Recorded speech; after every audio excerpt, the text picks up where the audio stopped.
জান্নাত এখন নিশ্চিত, কারণ আমার এখন 4টি বউ। ভাইরা মনে রাখবেন, জাতরাই 4টি বিয়ে করা সুন্নাহ।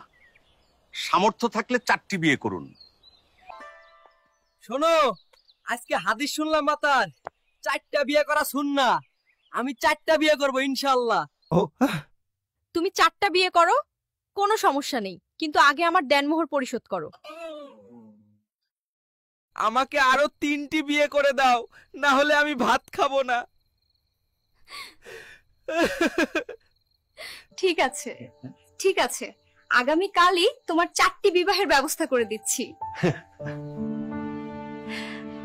জান্নাত এখন নিশ্চিত, কারণ আমার এখন 4টি বউ। আমরা এখন নয়ন ভাইয়ের বাড়িয়ে দাওয়াত খেতে যাব।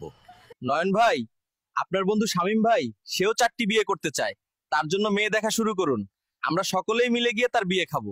আমরা দুজনে 4টি করে বিয়ে করেছি। আমরা সকলেই মিলেমিশে একসাথে থাকি। 4টি বিয়ে করুন, সংসার সুখের গড়ে তুলুন। আসসালামু আলাইকুম। ইসলামে 4টি বিয়ের সুযোগ রাখা হয়েছে, তবে এটি সামর্থ্য আর নিয়তের উপর নির্ভর করে। বিয়ে সম্পর্কটা কেবল সংখ্যা নয়, এটি ভালোবাসা, ন্যায় বিচার আর সম্মানের বন্ধন। যদি ন্যায্যতা আর ভালোবাসা বজায় থাকে, তাহলে 4 স্ত্রী নিয়েও সংসার শান্তিপূর্ণ আর সুখী হতে পারে। আমরা সকলকে আহ্বান জানাচ্ছি, ইসলামিক শিক্ষাগুলো মেনে ন্যায়পরায়ণ জীবন গড়ে তুলুন।